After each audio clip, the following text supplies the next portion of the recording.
Ukrainian. And I personally have served in your event. So that was me.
Kennst du sie? Die hat Lohmeier mal aber für mich. 4, 5, 6 years ago, we went there very often. We were invited and we went to spoke there and we invited them to our meetings.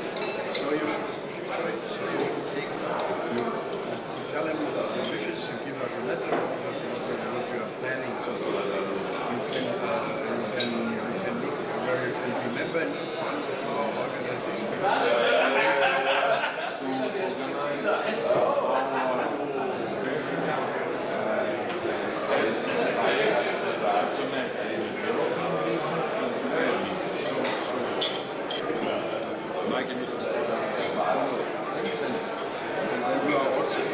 Invited to our meetings in Brussels where we or things like that.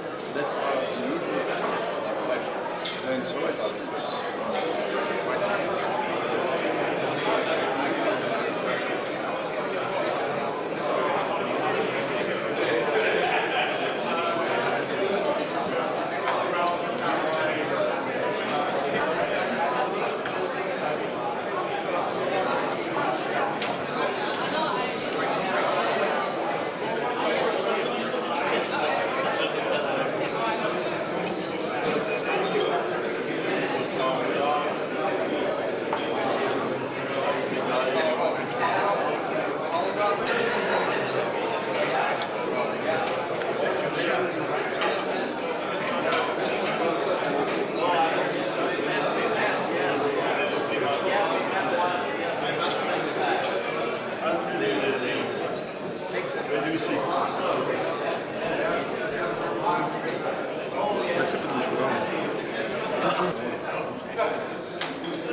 train very good because how we go out, companies which they had problems within the European Union, we tried to help them in Brussels and we were also successful. Richard, I make an interview.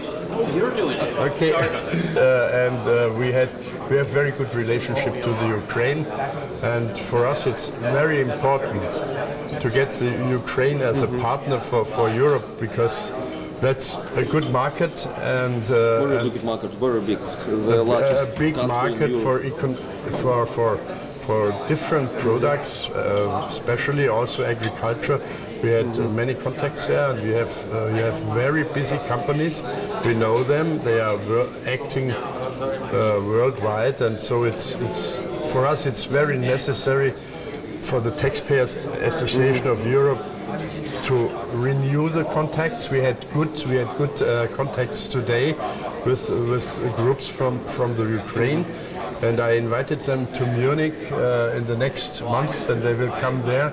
And we are looking forward what to do, how to act, and how to bring German entrepreneur to the Ukraine, and to try to get the relationships better and better. But you know, you said that you was 10 times in Ukraine last time, and What do you think the biggest problem of Ukraine economy is corruption? Although there are two. At the time, I think there are three main problems. One problem is the war. Nobody likes to invest in a country where you have war because nobody knows how the war is running, and Russia is a big enemy. So that's one problem, a serious problem. The next problem is corruption. That's you must fight corruption. We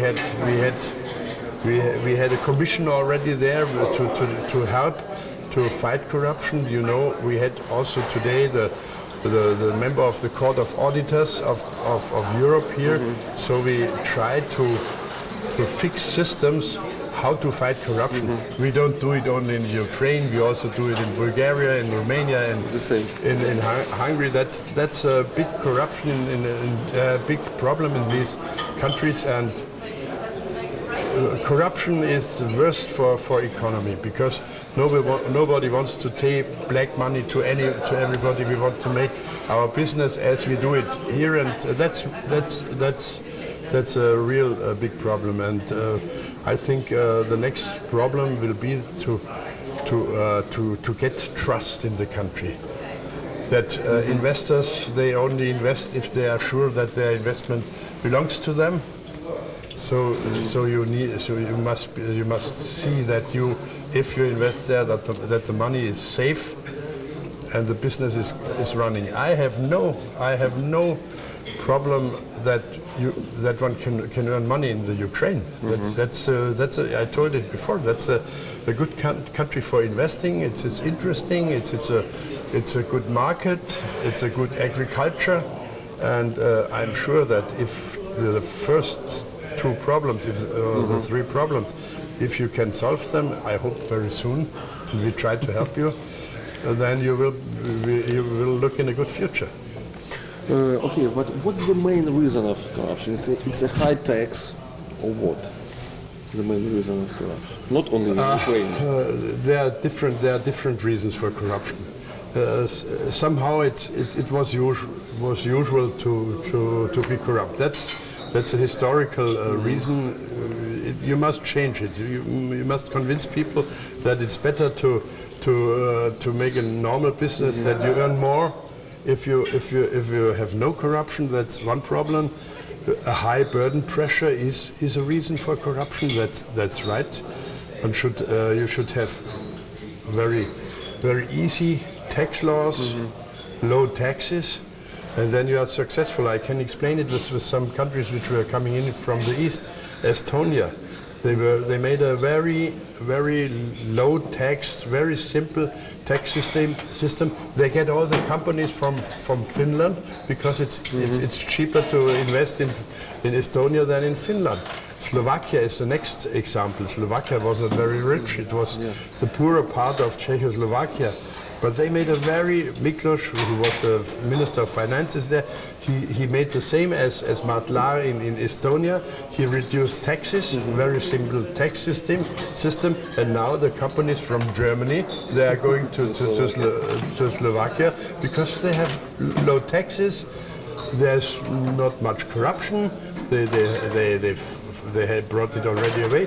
So it's for us it's really interesting to invest there because we are very high-taxed countries. We have high fees, costs of labor are high, so these are the chances of your countries. You said that Ukraine has a good future, but how we can improve our investment climate?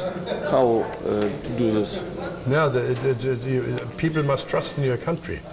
People around the world, or around the world, also in the inside. But if you want investment there, the war must be ended. That's I know how hard this is. It's not easy, and then you have to think people positive of the Ukraine. I told solve the problems we told before, and looking for friends in the western part. We are friends. The Taxpayers Association will works together with the Taxpayers Association in Ukraine. Then we get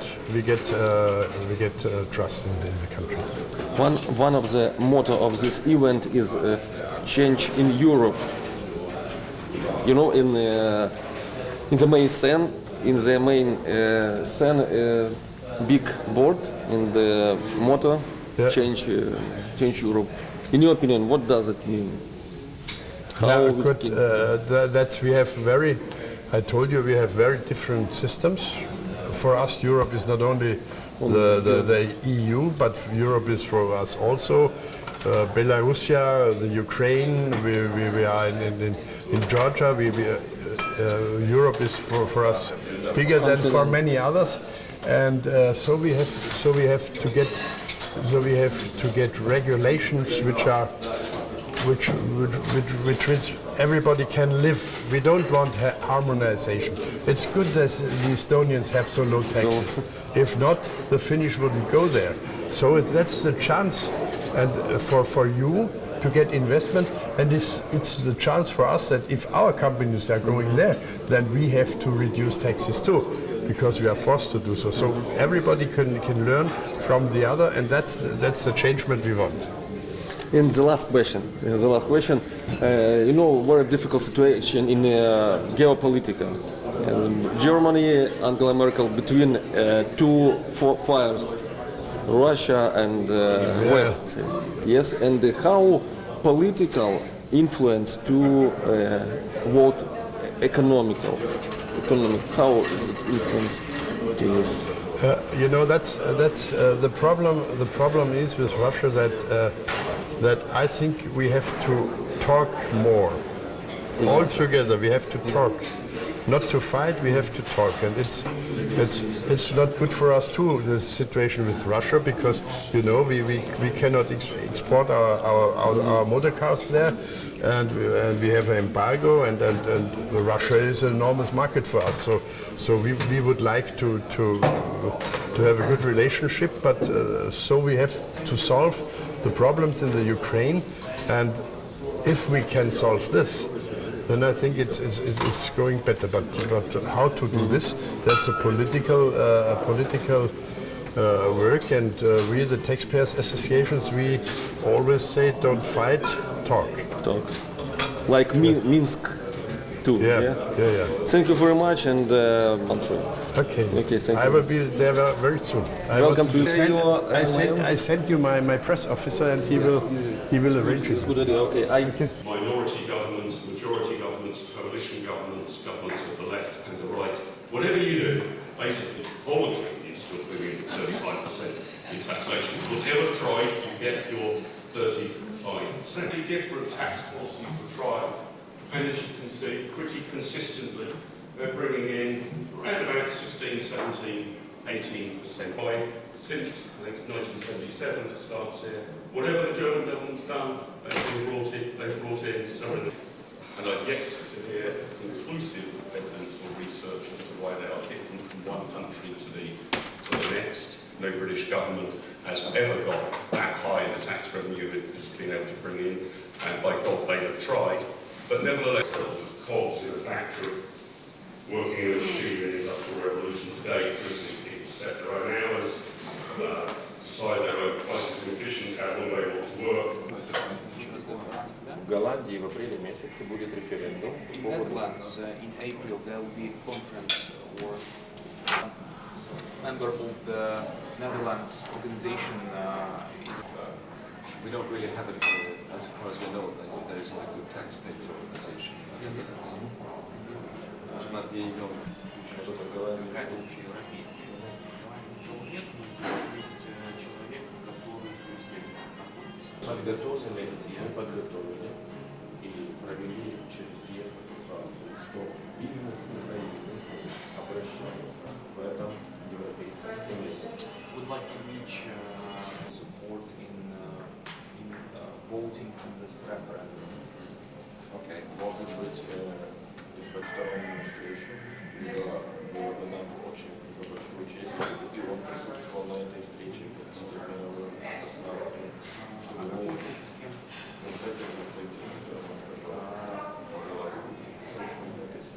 see at the panels, some fairly important German, especially German politicians and so on.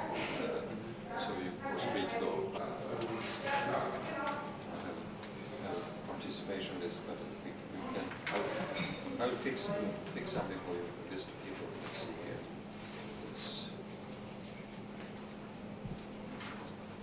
Talked about we talked about the organization in the Ukraine and changes that have been made a year and a half ago, and the ambitions they have to be a link between businesses in the Ukraine and businesses internationally, and between businesses and the tax and authorities in the Ukraine.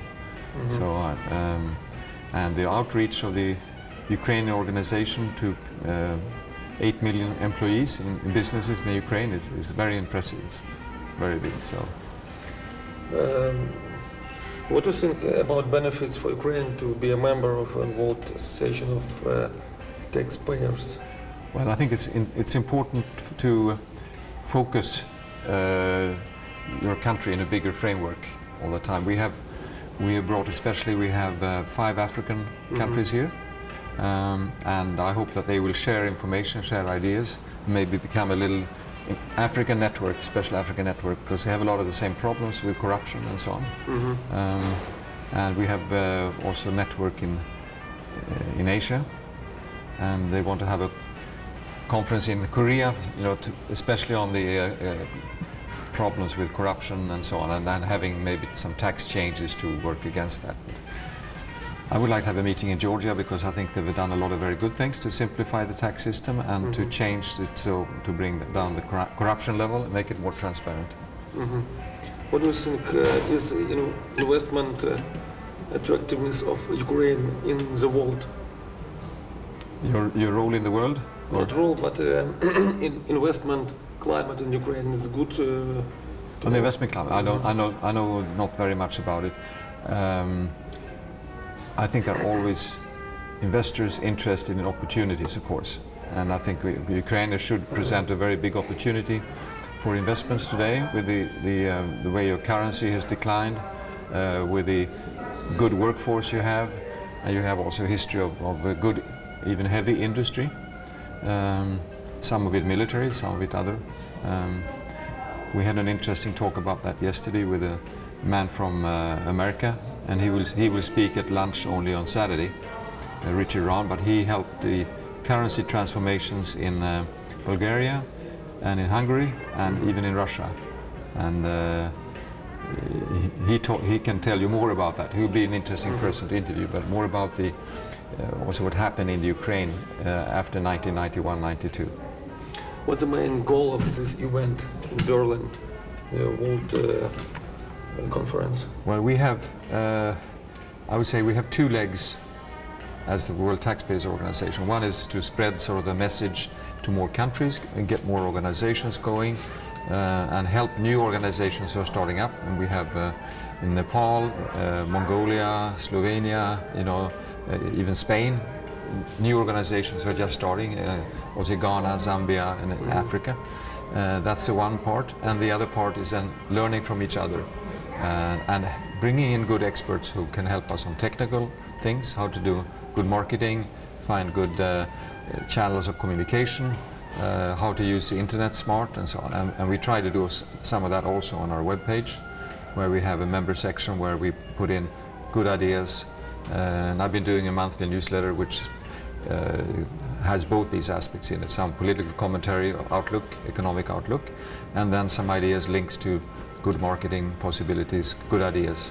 Sharing good ideas is, and building a network. That's really what this is good about at the end.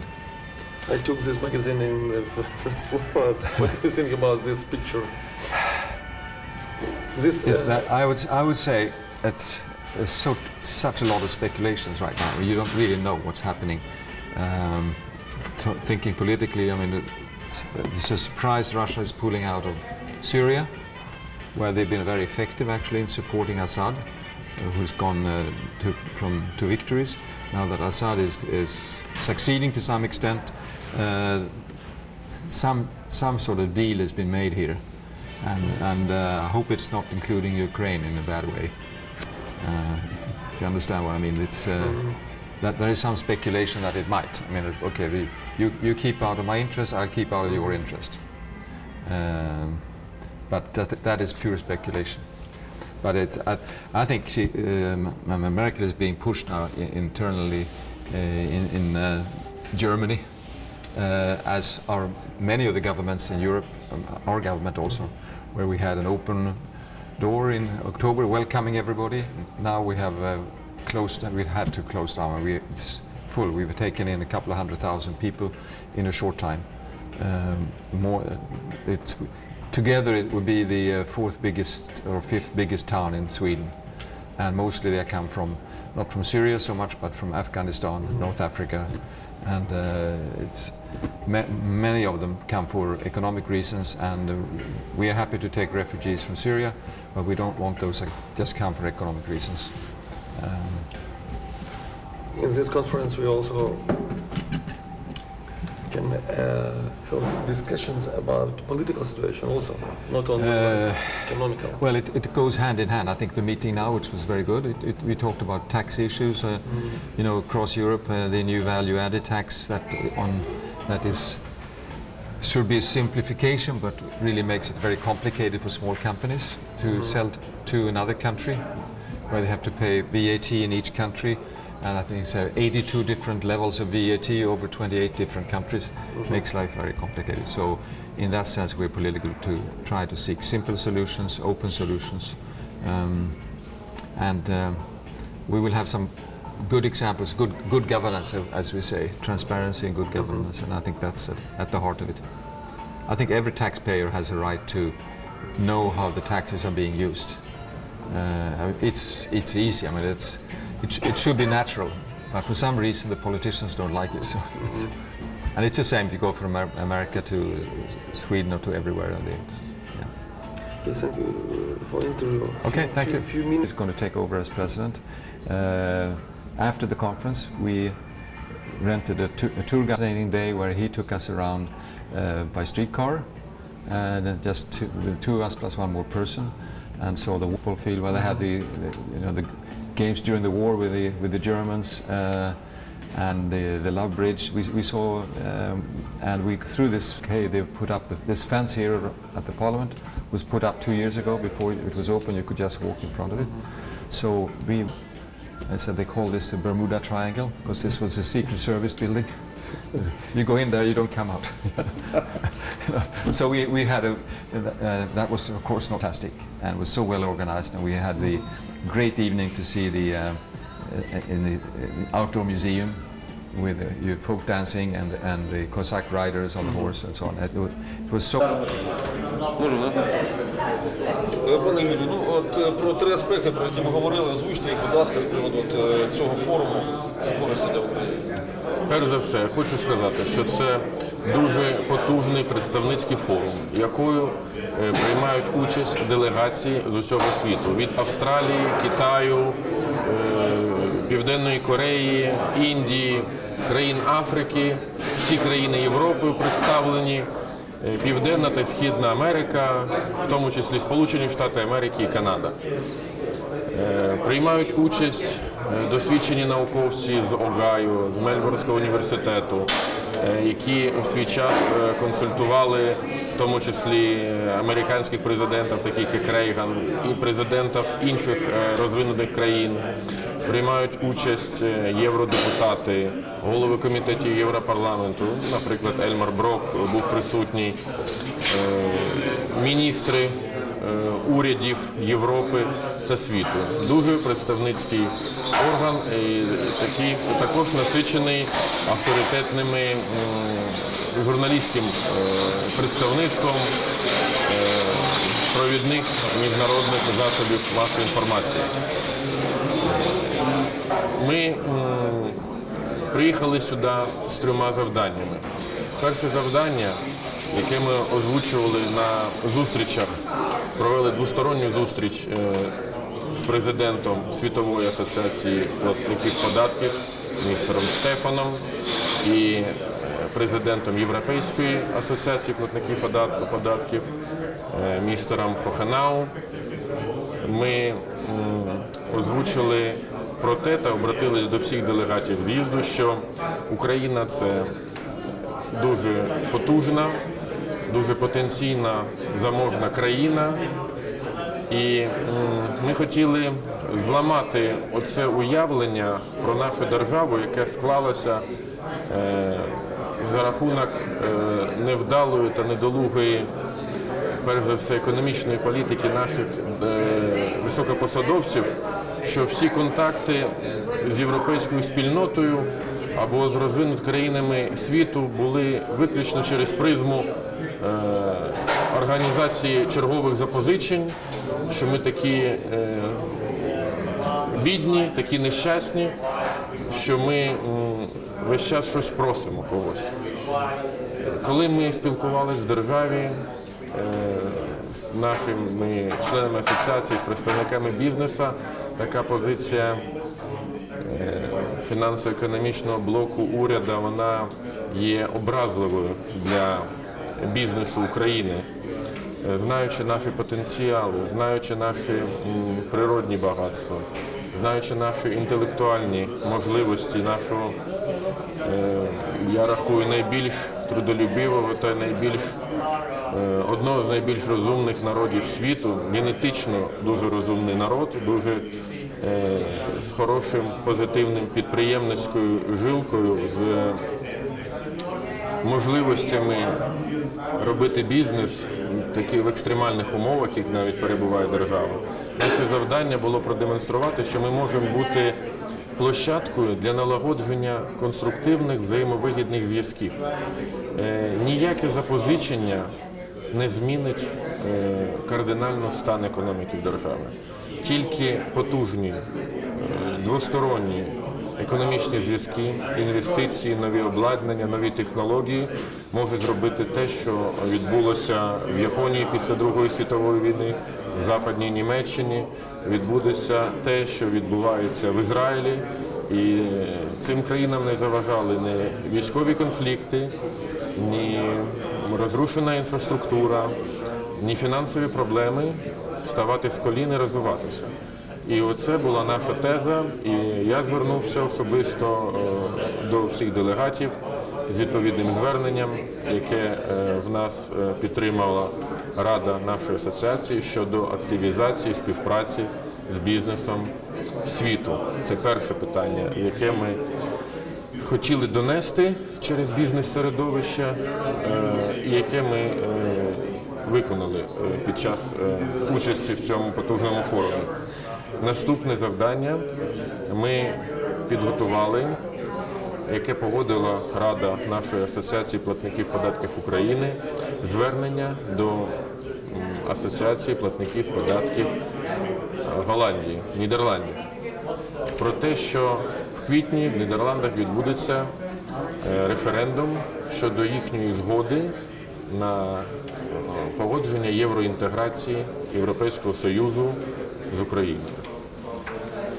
І ми звернулися до цієї потужної в Голландії Асоціації платників податків, до їхнього представника в Брюсселі, який відповідає за Бельгію та Голландію, з тим, щоб бізнес-середовище Нідерландів підтримало український бізнес, український народ в цьому бажанні.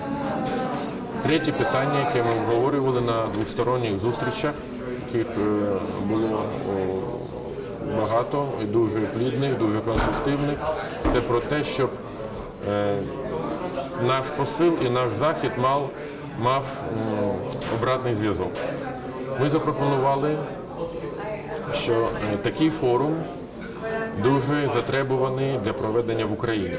З таким рівнем представництва, з таким рівнем світових фахівців і з таким рівнем світового бізнесу, який ми побачили тут.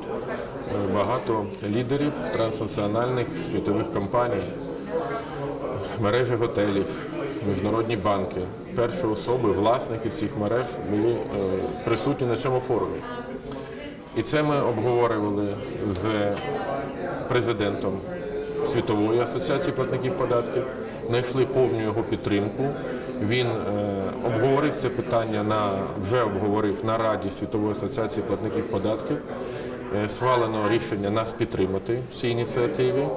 Обговорили це з головою Європейської асоціації платників податків, на що вже нас запросили в Мюнхен, де штаб-квартира Європейської бізнес-асоціації, для переходу в практичну площину реалізації такого потужного проєкту в найближчий час в Україні. Це може бути Київ, це може бути Львов, Дніпропетровськ, яке місто, це вже буде практично вирішуватись під час цих організаційних заходів. Я думаю, що за 2 тижні ми вже побуваємо в Мюнхені з нашими напрацюваннями, щоб подальшу дорожню карту виписувати і не затягувати, тому що ні народ, ні країна чекати не може. Треба рухатися. Якщо ті люди в уряді, які повинні відповідати за економіку, за фінанси, це не роблять, то повинна це робити громадські організації за підтримкою бізнесу. Скажіть, будь ласка, яка практична користь від участі України власне в цьому форумі? Що можна запозичити від інших країн?